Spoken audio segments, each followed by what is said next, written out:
Hi guys, we're back with another ingrown toenail removal. So this patient came in complaining of this nail that was hurting him for about a month, and it doesn't look infected and it doesn't look like it's ingrown, but if you look closely into the trained eye, the nail was diving down deep into his skin instead of going straight out.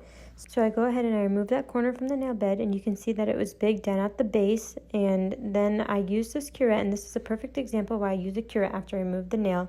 It's because I'm digging around and I actually found that there's still a piece in there, so I go ahead and I separate that piece from the nail bed. And this was actually because the patient had tried to cut the corner out himself, and then it left that little piece there. So then I get my hemostat and I try to remove it just to make sure that there's nothing left over.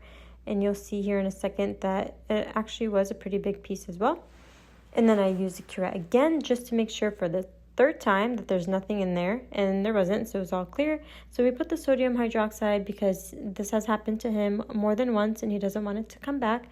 So we do 3 applications of the sodium hydroxide, and then we rinse with vinegar, and we do a swab of vinegar as well. And the important part about these procedures is the post-op care. So it's very important to follow instructions afterwards and do the Epsom salt soaks every day, and just put antibiotic ointment in a Band-Aid. And I always tell my patients to avoid any body of water, so no swimming in the beach, ocean, pool, hot tub, no soaking in a bathtub. They will just do Epsom salt soaks with just their foot every day for 10 minutes, and then they'll just put antibiotic ointment and a Band-Aid on it until it's healed, which usually takes around 2 weeks. Unless they are elderly or immunocompromised, then it takes a little bit longer.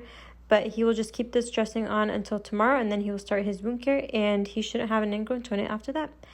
Thanks for watching. Don't forget to like and follow along if you like videos like this and you want to see more.